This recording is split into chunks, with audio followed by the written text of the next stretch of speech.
Universal News TV, votre chaîne d'information la plus crédible. Dans son analyse, Michel Bouba tacle sévèrement Maurice Kamto en condamnant son comportement face aux institutions du Cameroun.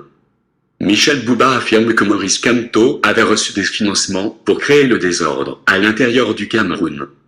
Le financement était venu par certains hommes d'affaires camerounais qui avaient bel et bien été identifiés, précise Michel Bouba. Écoutons maintenant Michel Bouba dans son analyse. Écoutons. Merci beaucoup, monsieur Michel Bouba.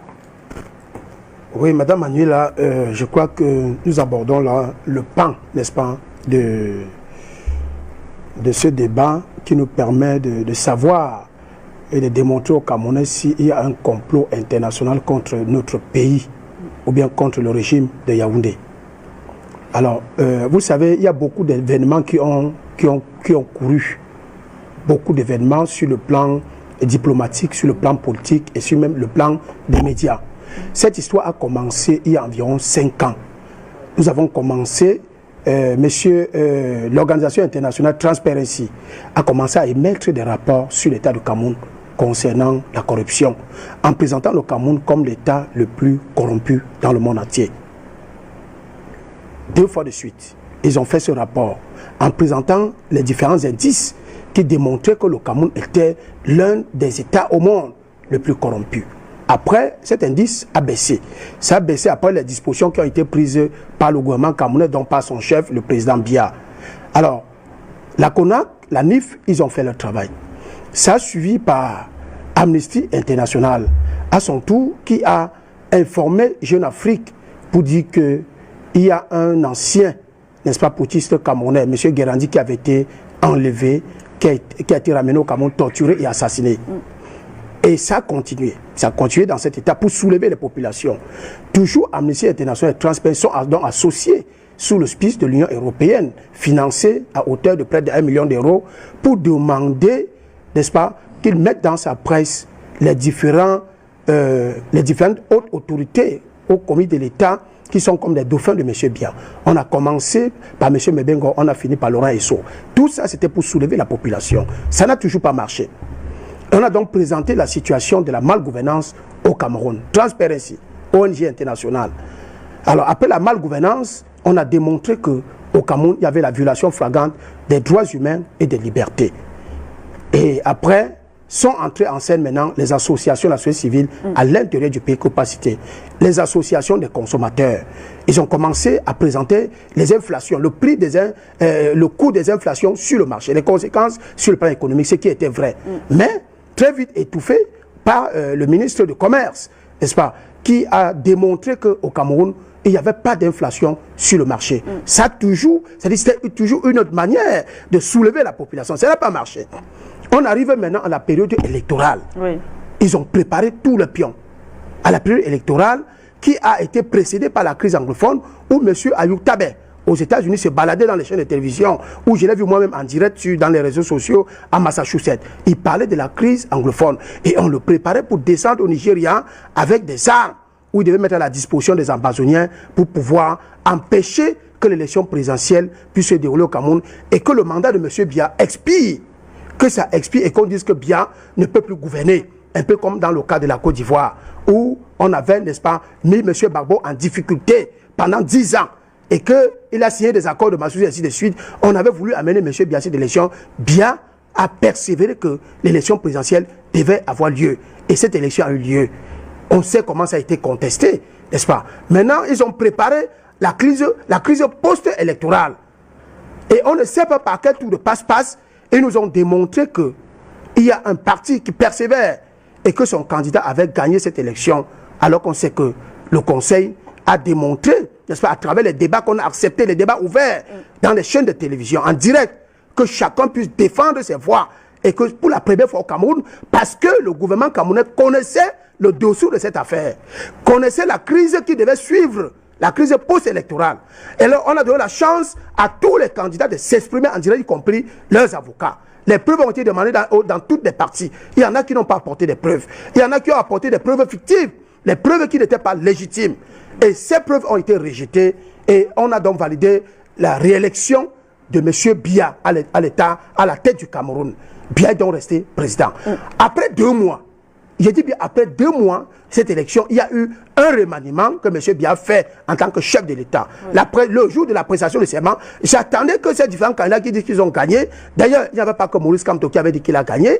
Il y a aussi un autre candidat qu'on appelle Cabral Libi qui avait dit qu'il a gagné. Il allait voir la diaspora et tout ça là. Et il s'est donc ravisé. Et Kamto est resté tranquille. Ils n'ont pas manifesté pour dire qu'ils ont gagné. Mes chers et frères du MRC, 2 mois après, ils se sont levés parce que le financement était venu. Le financement était venu par certains hommes d'affaires camerounais qui ont été identifiés. Et on a commencé à les mettre en mal pour ce financement. Or, il fallait qu'on mette autour de M. Kamto des gens comme M. Zonga, Albert Zonga, des gens comme le Penda et Koka, soi-disant le conseiller du chef de l'État, qu'on mette autour de Kamto, et les gens comme Valsero, qui est un ami très préféré que j'aime et que d'ailleurs je souhaite qu'on le libère parce qu'il est entré dans cette histoire, il n'a pas compris le fond. Moi, j'avais compris le fond. Alors, vous chutez, M. Bouba. Non, je ne chute pas. Le mot détail est là. Je parle de la crise, je parle de la crise post-électorale. D'accord, c'est par rapport au temps qui nous reste aussi. Ok, donc ce qui fait que M. Kamto, il a persévéré ayant perçu le financement avec ses différents colistiers. Est-ce qu'on devait permettre à ce monsieur-là, qui soi-disant un grand professeur, qui a l'amour de ce pays, il a démontré au cours de la campagne, organiser des troubles à l'intérieur du pays, et de surcroît, la diaspora qui était à Paris et en Allemagne ont attaqué l'ambassade du Cameroun à Paris. Et on a vu tout ce qui s'est passé. Et M. Kamto s'est déplacé de Yaoundé pour venir à Douala parce qu'on a vu que Douala est le champ de l'opposition où il y a eu des agitations. Il se rend au Kafountine de Koti et il donne un coup d'envoi, n'est-ce pas, à tous ceux de la diaspora de pénétrer dans l'ambassade et de déstabiliser les passeports. Est-ce que nous devions dire que, parce que nous voulons la paix dans ce pays, que s'il y a des informations qui démontrent que Kamto, n'est-ce pas, est coupable de ce comportement des Camerounais de la diaspora et des soulèvements qui ont créé le trouble à l'ordre public et qui ont mis la déstabilisation de ces pays, est-ce que M. Kamto doit être libre? Est-ce que Kamto doit passer devant la juridiction nationale? Est-ce que Kamto doit répondre? Kamto plusieurs fois a refusé de se présenter au tribunal. D'ailleurs, j'ai demandé la libération de M. Kamto aussi sans avoir tous ces éléments. C'est après quand j'ai eu les éléments que j'ai compris que M. Kamto était très dangereux pour la République et il ne méritait pas d'être libre. Peut-être beaucoup des militants de MSC doivent être libérés parce que ce sont des moutons qui ont suivi comme ça cette danse-là, cette agitation, cette organisation, la déstabilisation, sans comprendre, y compris M. Aslam qui est là et M. Lipote Médard. D'ailleurs que Médard, lui, il a compris, mais il joue son petit jeu, il ne descend pas dans la rue, c'est pour ça qu'on ne l'arrête pas.